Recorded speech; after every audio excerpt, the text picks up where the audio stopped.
हे प्रभु, मुनिद्रोही जो है उसको मेरे को मारना है। यानी आपके सत्संग में जो विघ्न करते हैं उसको हटाना है। आज भी पंडरीनाथ तुम्हारी प्रतीक्षा कर रहा है, कब आओगे, कब आओगे, कब आओगे, मेरे भक्त कब मेरे दर्शन करने के लिए। मुनिद्रोही को मारना है। अगस्त्य महाराज से मंत्र मांगा है, मंत्र नहीं दिया, मारने की सुविधा। या तो सत्संग जो करने वाले हो ना, इसमें विघ्नों जो आता है वही द्रोह करने। मुनिद्रोही माने राक्षसों समझो। क्या है बोले, भक्ति मार्ग में भोग विघ्न करता है। दो चीज इसी मार्ग में आओ तो बहुत परेशान करेगी। एक तो निंद्रा, एक निंदा। निंद्रा भी बहुत सताती है महाराज, ये निंद्रा, और दूसरी है निंदा। भले आप ना करो, बाकी सुनते तो हो महाराज, सुनते तो हो, तो सुनना भी वही बराबर हो गया पाप। दुर्गुणों जो है महाराज ये विघ्नों करेंगे। तुम्हारे दुश्मन बाहर नहीं है, मुनिद्रोही माने राक्षसों बाहर नहीं, राक्षसों भीतर ही है। संगात संजायते कामा, कामा क्रोधो विजायते, क्रोधात् भवति सम्मोह, सम्मोहात् स्मृतिर्विभ्रम, स्मृतिर्भ्रंशात् बुद्धिनाशो, बुद्धिनाशात् प्रणश्यति। इंद्रियों का, गीता के इंद्रियों का संसर्ग विषयों के साथ जब होता है तो कामना जगती है, और कामना में कहीं विघ्न आया, तुम्हारी इच्छा पूरी न हुई तो क्रोध आयो। क्रोध तभी आता है ना महाराज कि मेरे को ये था लेना नहीं मिला। नारद जी को क्रोध क्यों आया? नारद जी को भी क्रोध आया था ना। नारद जी को क्रोध क्यों आया कि जिस छोरी के साथ ब्याह करना था वो कोई दूसरा ब्याह कर ले गया, तो अपने को लड़की न मिली तो क्रोध आया, बराबर ना। कामना जागी, कामिनी को देखा तो भाई मैं इसके साथ ब्याह करूं, तो कामना जगी।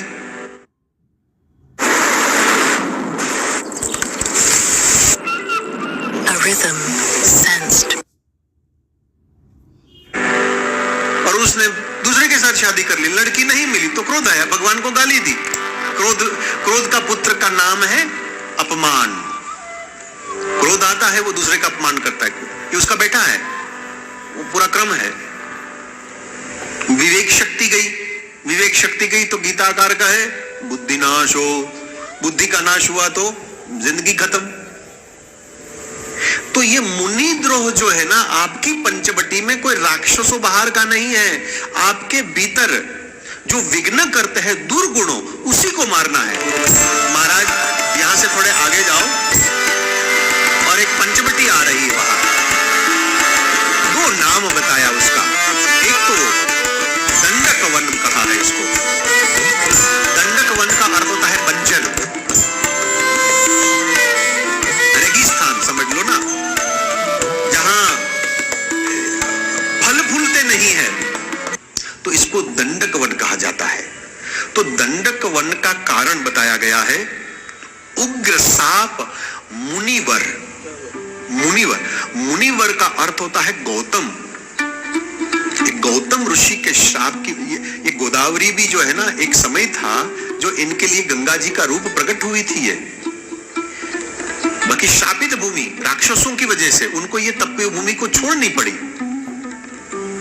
ये कोई नई बात नहीं है। हो सज्जनों को दुर्जनों की वजह से कई बार देश को छोड़कर अन्य देशों में जाना पड़ा था। हमारे भागवत में भी ऐसे बताया गया है अंत में 11वां स्कंद में कि कलयुग का एक ऐसा समय आएगा कि जब ये आर्यावर्त भरतखंड जो है, जिसको हम भारत कहते हैं आर्यावर्त, उसको छोड़कर प्रदेशों में लोग चले जाएंगे, क्योंकि यहां रहने जैसा ही नहीं बचेगा। जो साधना करते थे ये देश निकाल करते थे, तो गौतम महाराज ने ये आपका देश को छोड़कर जब गए तो शाप दे दिया, तो जाओ तुम्हारे के लिए खाने का अन्न धरती नहीं देगी, नदियां तुम्हें जल नहीं देगा।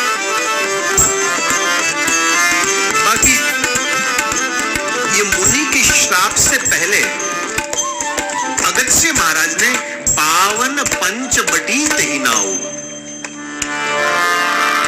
ये शरीर पावन है, बाकी बंजर कर दिया शाप की वजह से। शरीर माध्यम खलु धर्म साधनम, शरीर की उपेक्षा न करो। हाँ, उसको लाड प्यार भी नहीं करते साहब हम, ऐसा नहीं है। वो पफ पाउडर लिपस्टिक लगाना और खूब साबुन को घिसना, वो हम नहीं करते। ठीक है, दिन में 1-2 बार स्नान कर लेते, बाकी देह की पूजा नहीं करते हम। देव की पूजा करो। जो लोग ज्यादा देह की पूजा करते हैं उसके पास समय कहां है देव की पूजा करने की।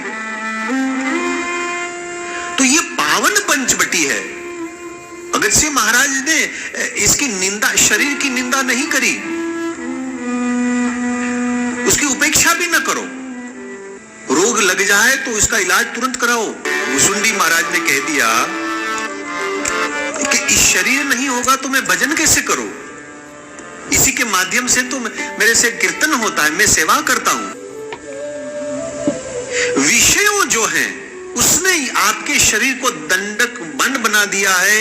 मैं नहीं, भरथोरी महाराज ने वैराग्य शतक में कह दिया है कि भोगे रोग भयम, बंजर बना दी ना, दंडक बना दिया ना इस शरीर को। नहीं तो पावन पंचवटी तेहि नाउ, ये पावन है, पवित्र है। बाद में कह दिया दंडकवन। विषयासक्ति जो है महाराज, ये तो तन को भी बिगाड़ती है और वित्तासक्ति जो है वो मन को बिगाड़ती है। दोनों में आसक्ति है। बाकी दंडकवन, ये पंचवटी पवित्र जो है वो बन गई है क्योंकि ये विषयासक्ति है जीव की। आहार निंद्रा भय मैथुनम च सामान्य में तत्पशुभि नराणाम धर्मो हि तेषाम अधिको विशेषो धर्मेण हीना पशुभि समान। सिर्फ खाना पीना सोना विषय उपभोग और मर जाना, इसलिए तो शरीर नहीं मिला ना, कुछ उद्देश्य है प्रभु का। क्या मानस के अंदर तो ये पावन पंचवटी जो है ना, इसको तो, और वो भी नर शरीर, जो मनुष्य शरीर को तो श्रेष्ठ माना गया है। नर समान नहीं कवने उदेहा, नर समान कोई शरीर नहीं है। क्यों? साधन धाम मोक्ष कर द्वारा, ये एक साधन है, एक सीढ़ी है जिससे तुम्हें मुक्ति मिल सकती है। इसीलिए पावन पंचवटी, ये पावन है, पवित्र है। हमने विषयों में, भोग में, आलस्य में इसको दंडकवन बना दिया है, बंजर भूमि बना दी। भगवान ने तो हमको बहुत, देखो कोई भी बच्चा जिस दिन पैदा होता है ना, आपने कभी देखा होगा तो कितना सुंदर, कितना पवित्र, और उसका शरीर कितना रुष्ट पुष्ट भी होता है, हैं? आपने तो देखे होंगे पुरुषों का, मुझे पता नहीं, माताओं ने तो देखा, मैंने तो देखे हैं। राधा शुक का जन्म हुआ तो हम थे वहां, और जैसे उसको उठाकर हमने देखे तो अति सुंदर स्वरूप भगवान ने दिया,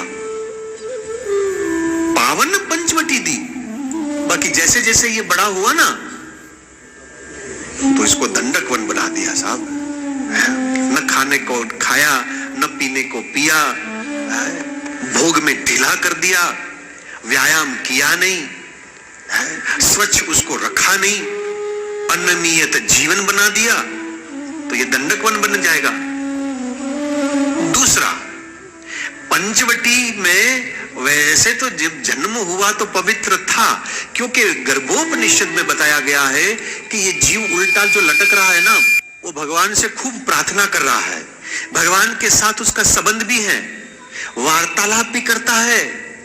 गर्भोपनिषद में ऐसी बात आई। बाकी जैसे ही उसका जन्म हुआ और वो बोलता है, बच्चा जब रोता है तो एक आवाज आती, उवा उवा उवा, बराबर ना? मां के गर्भ में बच्चा नहीं रोता, क्योंकि भगवान की संगति है। जैसे ही दुनिया में बाहर आया तो वो रोता है, और रोने का बच्चे का आवाज उआ उआ उआ होता है। उआ माने तू उधर और मैं उआ, तू उधर मैं उआ, हमें दोनों अलग हो गए। तो क्या हुआ? दंडकवन। अब भगवान उसके जीवन में से गया, उसकी पावन पंचवटी में से सीताराम और लक्ष्मण जी गए, तो क्या हुआ? ये दंडकवन हो गया। आप अपने आप को पूछो कि इस पावन पंचवटी जब प्रभु ने हमने दी थी और अब हमने बंजर दंडकवन बना दिया है, तो क्या सीताराम लक्ष्मण हमारे इस पंचवटी में वापस आवे, ऐसा हमारी योग्यता है क्या? मेरी लायकात है ऐसी क्या? ऋषि तो प्रार्थना कर रहा है, सदगुरु तो कह रहा है कि प्रभु मेरे शिष्य के जीवन में तुम आओ और आप दया करो। बड़ी सुंदर बात आती है गोस्वामी तुलसीदास जी के लेखनी में, कुछ ऐसे शब्द अल्फाज हैं जो समझ लो अंतिम बंदूक है। एक तो नेह शब्द वो बार बार प्रयोग करते हैं। नेह का अर्थ होता है प्रेम। जाहि दीन पर नेह, हे भगवान तुम दीनहीन, गरीब, दुखी, दरिद्र, उसके ऊपर तुम प्रेम करो। आज तक तो क्या करते हैं, जो बड़े लोग होते हैं ना, उसी के पास जाते हैं, उसी के साथ संबंध जोड़ते हैं। जो दीन है, जो गरीब है, जो रोगी है, जिसके पास कुछ है नहीं, अरे भला इनके साथ कौन संबंध जोड़ेगा? तो गोस्वामी जी ने प्रार्थना प्रभु से करी, जाहि दीन पर नेह, तुम इन लोगों के साथ प्रेम करो प्रभु। यहां अगस्त्य गुरु जी, शिष्य का जीवन खराब हो गया है जिसमें दुर्गुणों है, बाकी अंदर मुनि माने आत्मा। देखो तुम्हारी पंचवटी में वो मुनि बड़ा दुखी है बेचारा, वो नहीं चाहता है कि ये भोग में रात दिन पड़ा रहे, सिर्फ अपनी इंद्रियों की गुलामी करे और मनमानी जो चाहे वो करता रहे। मुनि माने आपका आत्मा बहुत दुखी है भला, और ये इंद्रियों ने कब्जा कर लिया। किसने? आंख, कान, नासिका, जिह्वा, त्वचा, इन लोगों ने कब्जा कर रखा है आपकी पंचवटी के ऊपर, दंडकरण बना दिया। और आत्मा जो है मुनि दुखी है। क्यों? क्योंकि ये जब यहां से बाहर निकलेगा ना तो पानी पूरी खाकर गिर जाएगा। तो ये इंद्रियों ने आपकी पंचवटी को बंजर बना दी महाराज, दंडकवन कर दिया। ऋषि कह रहा है मेरे शिष्य पर कृपा करो, उनकी आत्मा के ऊपर कृपा दया करो भगवान। आज अगस्त्य महाराज ने अपने शिष्य के लिए प्रार्थना करी है, महाराज पंचवटी में जाओ ना। इसके इस अनुरोध के बाद, इस प्रार्थना के बाद राम का कोई शब्द नहीं है, नो स्टेटमेंट, सीधा स्वीकार कर लिया। आप देखो कि कितनी जल्दी परमात्मा ने अर्जी को स्वीकार ली। और यहां शब्द है आयुष पाई। आयुष माने आशीर्वाद। राम ने रामावतार में हमको यह समझाया है कि इस दुनिया में किसी से कुछ लो मत, लेना है तो सबका आशीर्वाद लो। तो आप पूरी रामायण को देखो, राम ने किसी से कभी कुछ नहीं मांगा, दिया है जरूर, दिया जरूर। जो संपदा शिवरावनी दीन दिए दसमार, सोई संपदा विभीषण दीन दिए रघुनाथ। सब कुछ ही दिए रघुनाथ। तो भगवान ने दिया है जरूर, लिया किसी से कुछ नहीं। लिया तो क्या लिया? चले राम मुनि आय सुपाए। मेरे भाई बहन, इस दुनिया में किसी का दुराशीष कभी नहीं लेना, सबका आशीर्वाद लो। तुम ऐसे कर्म करो लोग तुम्हें आशीर्वाद दे। मैं बताऊं आपकी ज्यादा से ज्यादा समस्या कहां है। आपको ठीक लगे तो करना, ना ठीक लगे तो कोई जबरदस्ती नहीं है। आपकी सारी समस्या, जितनी भी कठिनाई है, उसका मूल कारण आपकी जबान है, बस, और कुछ नहीं है। आदमी जितना ज्यादा बोलता है ना, इतना ज्यादा वो फंसेगा, इतना ज्यादा वो दुखी होगा, और जितना कम बोलोगे इतना कम फंसोगे, इतना कम दुखी होगे। कम बोलो, ज्यादा मत बोलो। जितना बुद्ध को तो देखो, बुद्ध बोलता ही नहीं। बौद्ध चरित्र जो हैं, आप उसको देखो तो हाँ, कभी कभी उन्होंने अपने भिक्षु के सामने 2-4 शब्द कह दिया, और वो भी सूत्रात्मक थे, बोलते ही नहीं है। क्या बोलना है, किसके सामने बोलना है, कौन सुन रहा है? भगवान ने आशीर्वाद ऋषि का लिया है। तुम कर्म ऐसा करो कि लोग तुम्हें आशीर्वाद दें। जबान से मत बोलो, कर्म से बोलो। और जबान जो है ना, वो तो 50 फीट 100 फीट तक जाएगी, तुम्हारा कर्म जो है ना मीलों तक दूर जाएगा। बहुत आवाज आती है कर्म की साहब। आज भी ऐसे कहीं कहीं महापुरुषों को हमें याद करना पड़ता है, क्योंकि उसने कर्म ऐसे किए। उसकी वाणी शायद आपको याद नहीं है, बाकी 32 साल में यदि शंकराचार्य महाराज इस चार खंड को एकत्रित कर अखंड भारत जो बना देवे 32 साल में, तो आज उसको याद करना पड़ता है भाई, क्योंकि कर्म किया इस महापुरुष ने। उसकी वाणी शायद भले लोगों को याद ना हो, बाकी कर्म याद है। और आए कहां? तुरत ही पंच बड़ी नियर आई। विश्वामित्र और वशिष्ठ महाराज। अब महाभारत और अन्य पुराणों को देखो तो ये सिद्धांत में महापुरुषों बहुत लड़े, खून खराबी बहुत हुई, एक दूसरे को बच्चे को मारे, दुश्मन थे, कट्टर दुश्मन थे ये दोनों।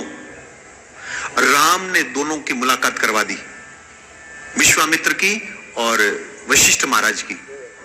नहीं करवा दी उसने, हैं?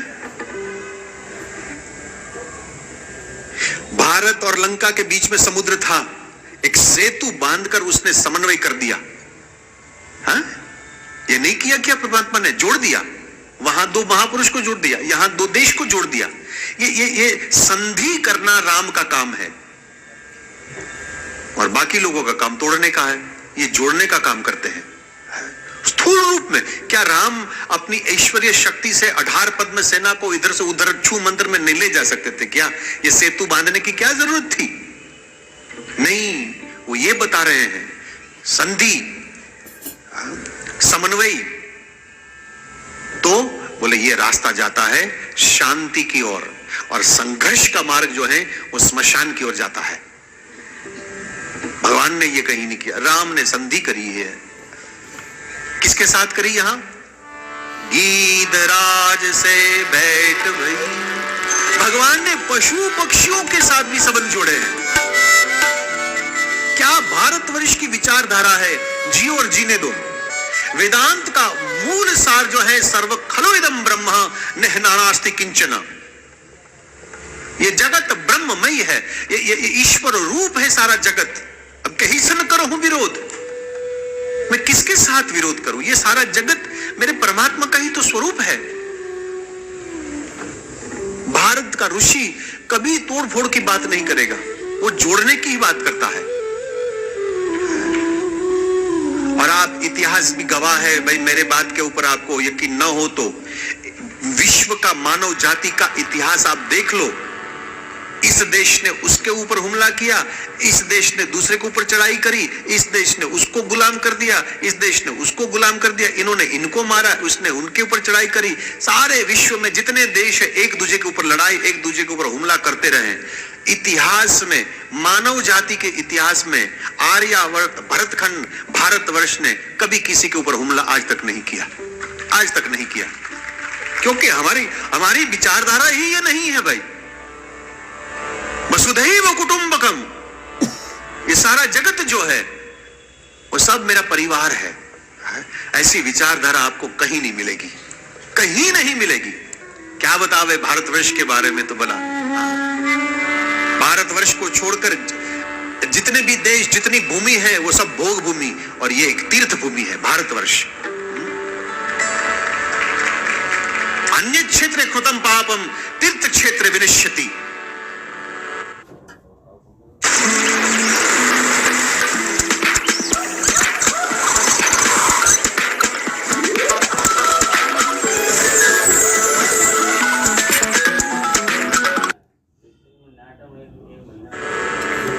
लंदन में भी तुमने पाप किया हो, अमेरिका में पाप किया हो, तो यहाँ आकर तुम स्नान करो तो हमारी श्रद्धा कहती है कि तुम पाप से मुक्त हो जाओगे। हाँ? क्योंकि अन्य क्षेत्र कृतम पापम तीर्थ क्षेत्र विनश्यति।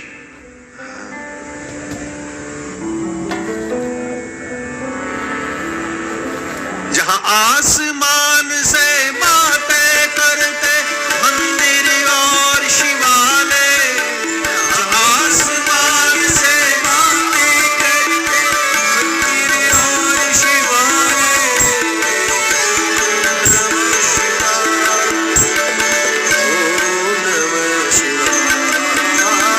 आसमान से बातें करते मंदिर और शिवालय,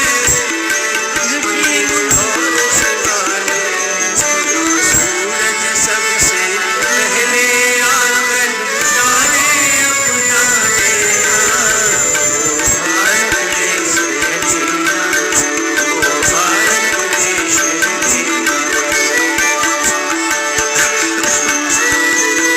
ये भारत देश है हमारा।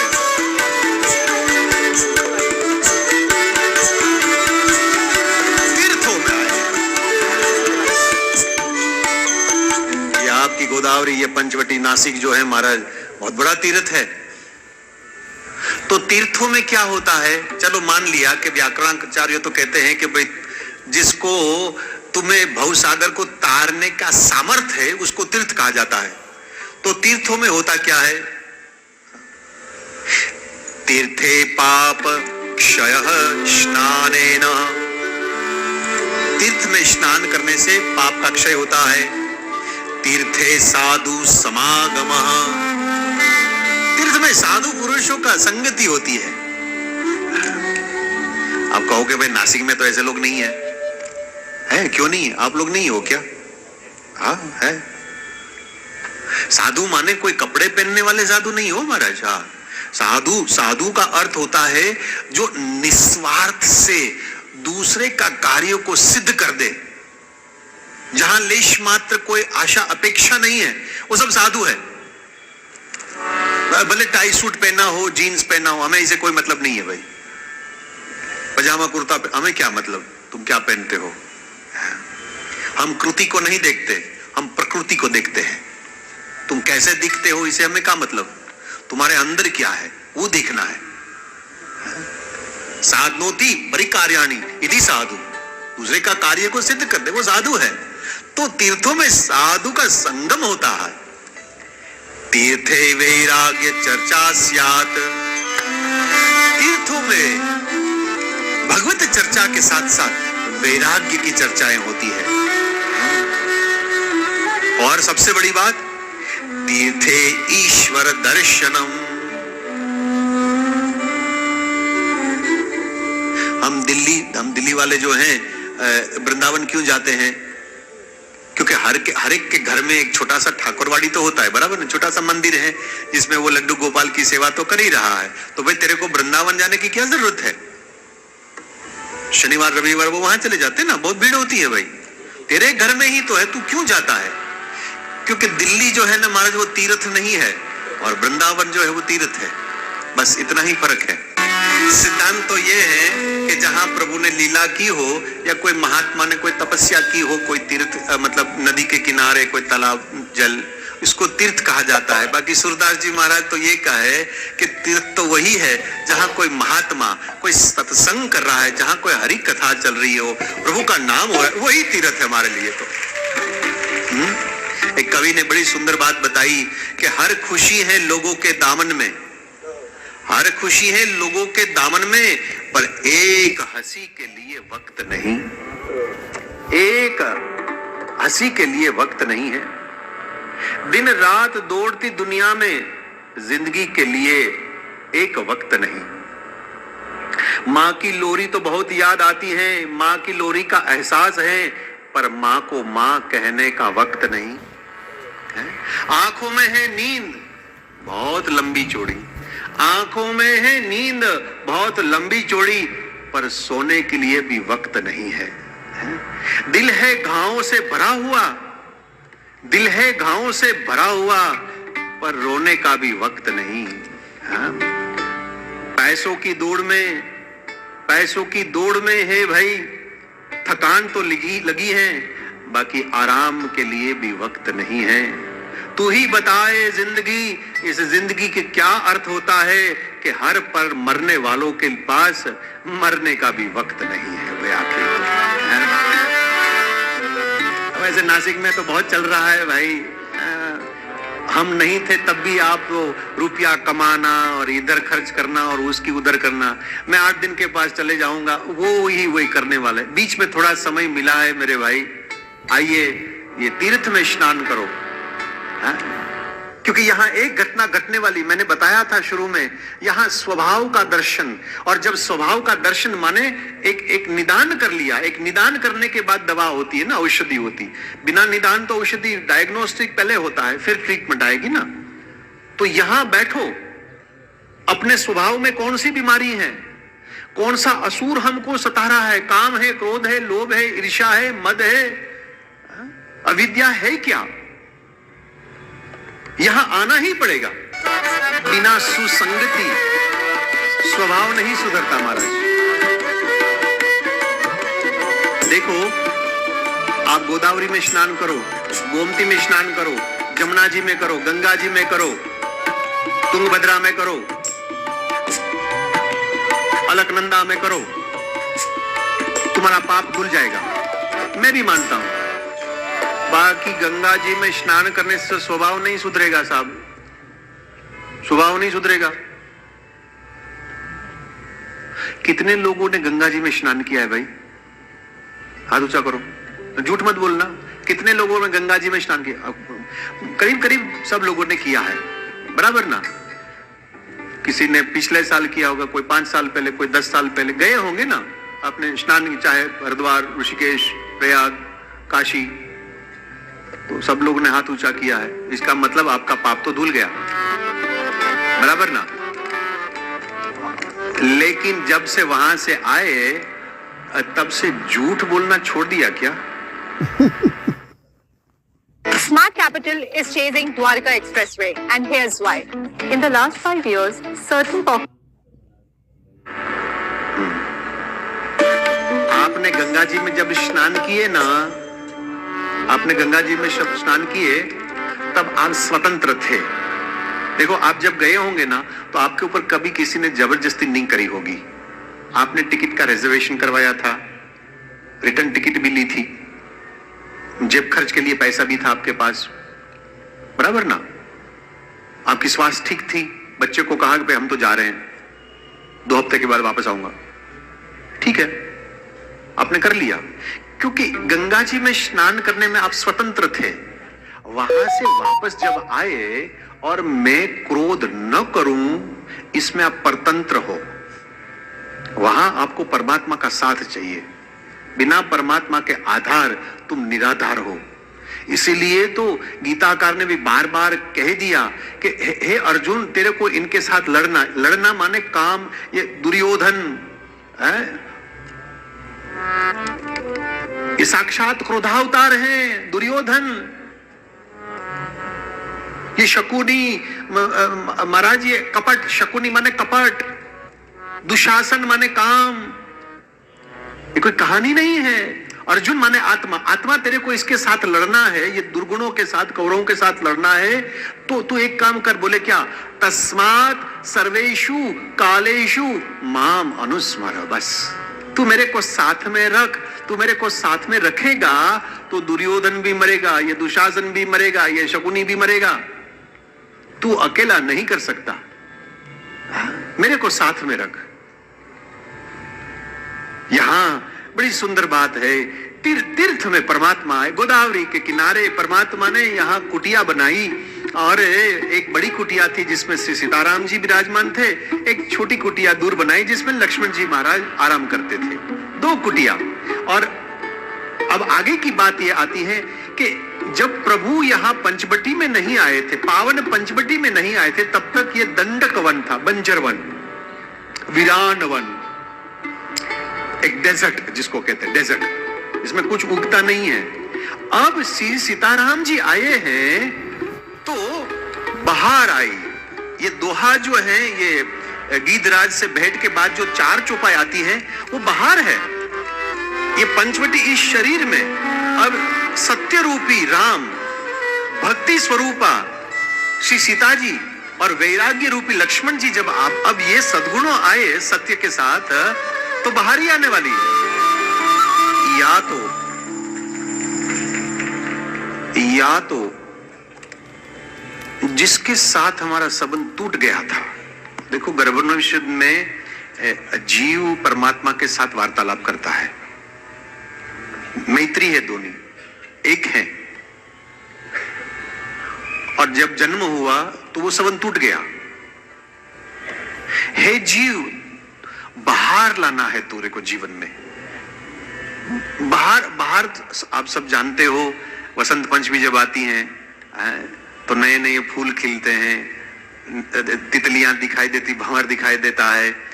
इतना ही नहीं, आपने तो शायद अखबार में पढ़ा ना पढ़ा हो, बाकी हम तो दिल्ली वाले हैं तो थोड़ा इसमें अखबार में भी पिछले हफ्ते बहुत अच्छे अच्छे समाचार आए कि इस साल वसंत पंचमी के बाद इतने सारे पक्षियां आए हैं कि जितनी वैरायटी आज भारत में पक्षियों की है, इतनी अफ्रीका में भी नहीं है। इतने सारे पक्षियां आ गए, पता नहीं कहां से ये सब आए हैं। अरे लगा कि जिसका नाम भी तो बोलना और उसका उच्चारण करने में कठिनाई आती है, तो ये सब आए हैं। ये घटना गोस्वामी जी अब यहां, क्योंकि दंडक वन बन गया था ना, बंजर, एक डेजर्ट, अब ये बाहर आई है। वसंत पंचमी आ गई भाई, और शब्द है राम। राम बहुत कुछ, वैसे तो रामायण में राम के लिए कई संबोधन है, रघुवीर है, रघुनाथ है, रामचंद्र है, बहुत नाम है, बट यहां राम शब्द का प्रयोग है। भगवान वेद ने इसके बारे में कहा है, रमन्तिनो योगिनः यस्मिन् इति राम। भगवान यजुर्वेद कहते हैं, हरि ओम इदं विष्णुर्वे चक्रमे त्रेदानि ददते पदं समूढमस्य पावुषुरु स्वाहा। ये राम है। भूमि, इस यजुर्वेद मंत्र का अर्थ होता है भूमि में, अंतरिक्ष में और द्युलोक में जो व्याप्त है वही राम है।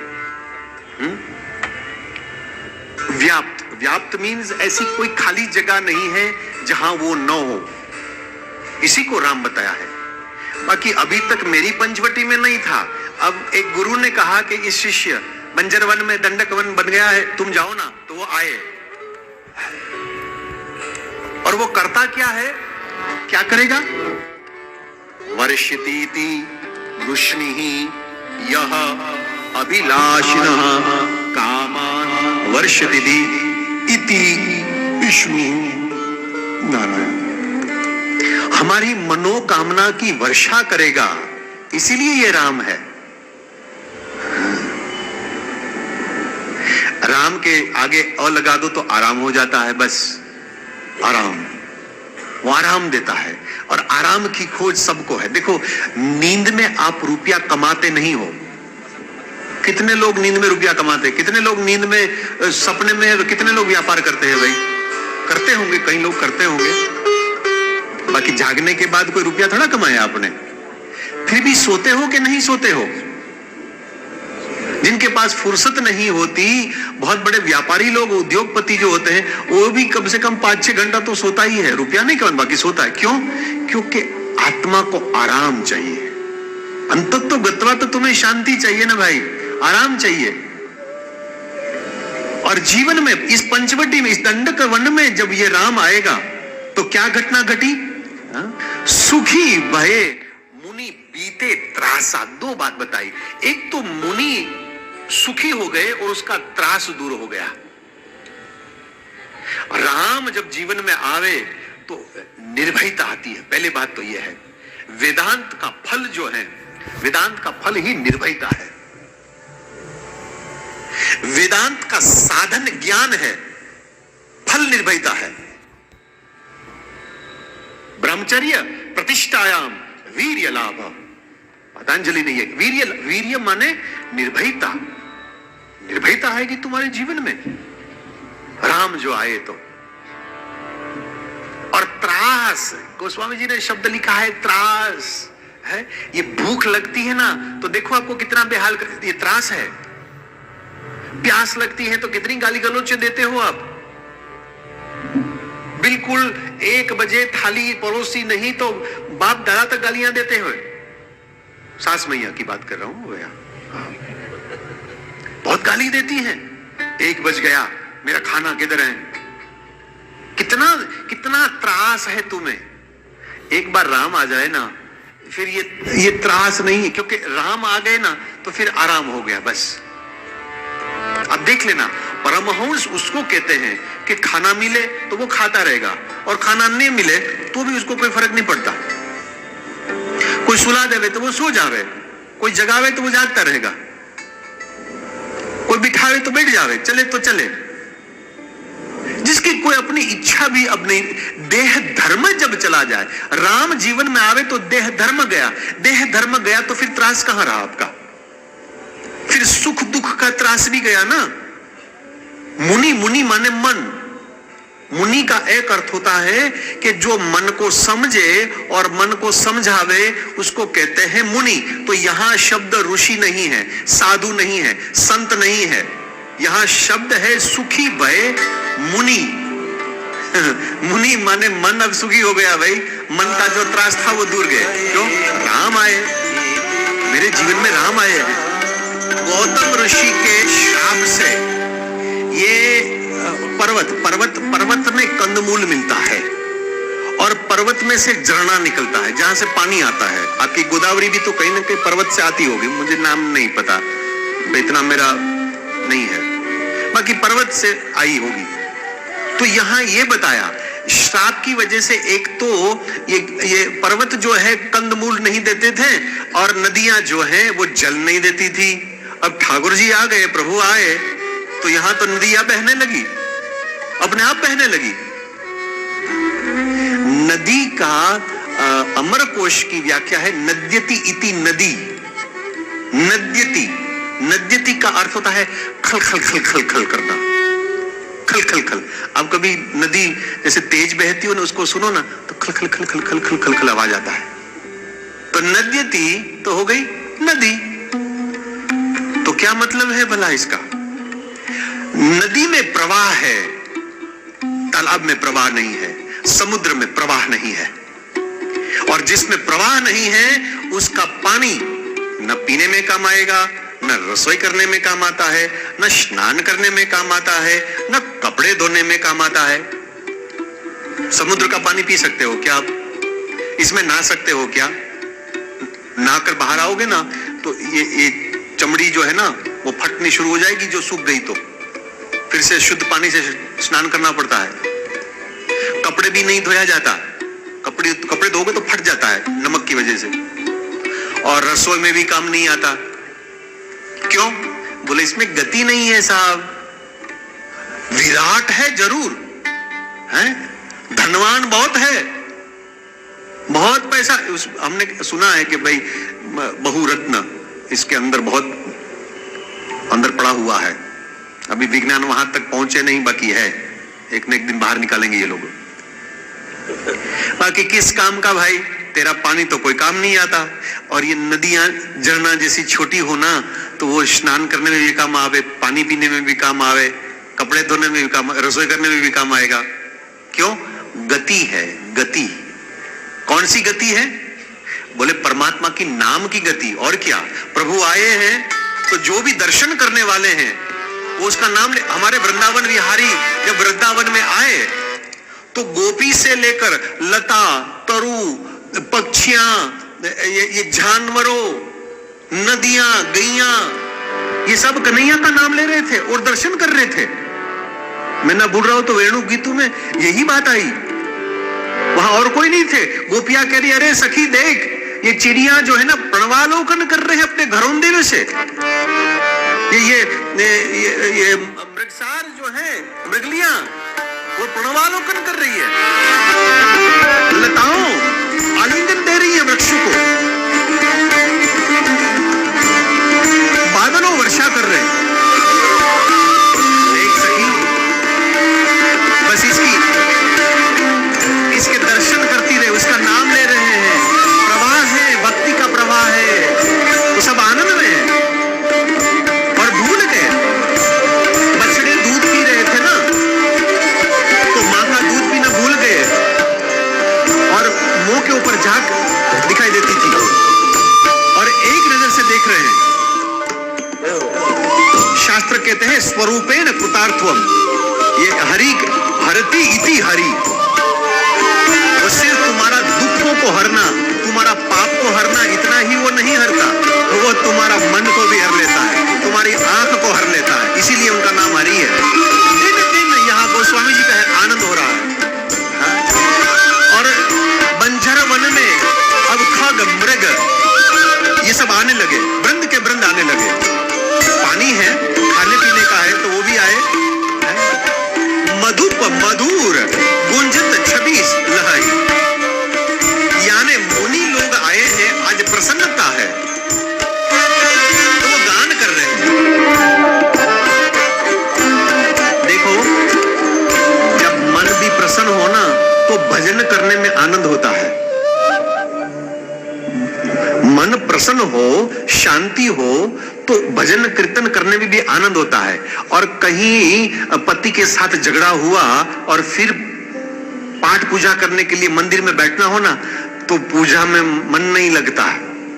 अभी पतिदेव ने जो डांटा था, दो गाली सुनाई थी, तो कन्हैया को स्नान कराते कराते साबुन भी ठीक नहीं उतारा, वैसे वैसे कपड़े पहना दिया, मुकुट पहना दो और भोग लगा दो। मक्खन मिश्री भूल गई, क्योंकि व्यग्रचित हो गया ना। यहां मुनि का त्रास गया, वे लोग सुखी हुए हैं, तो अब यहां प्रसन्नता है। कैसी प्रसन्नता है?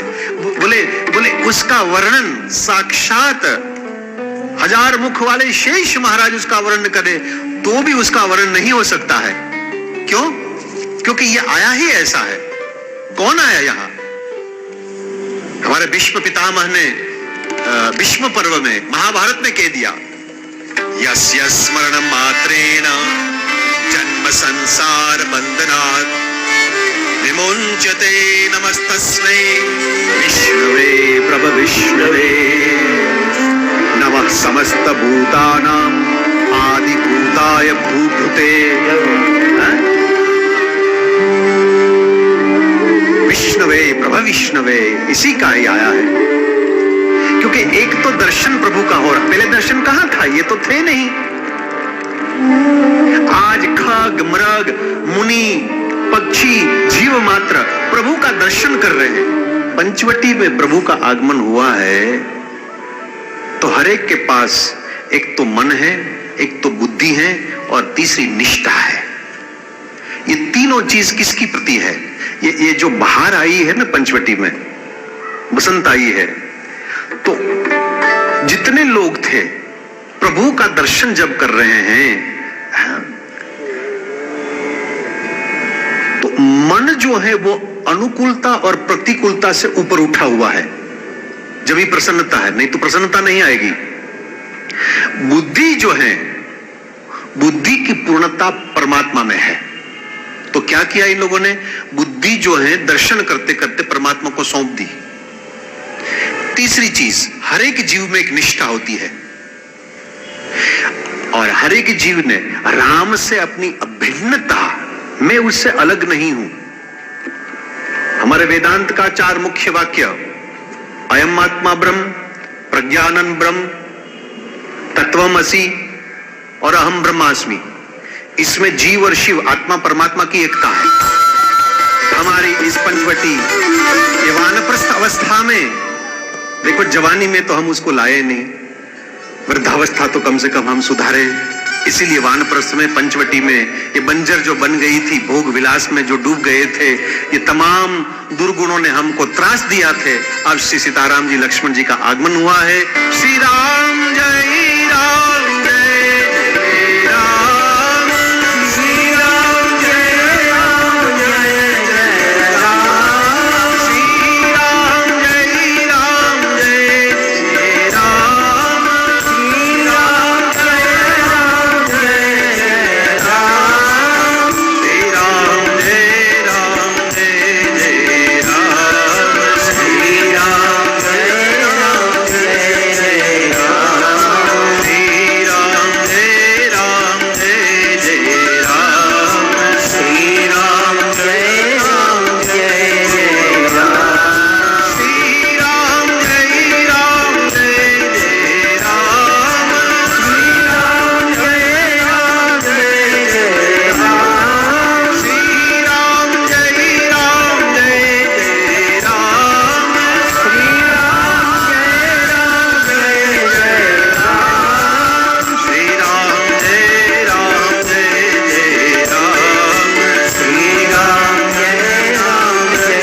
बिना किसी वजह रात भर आपकी नींद खुलती रहती है।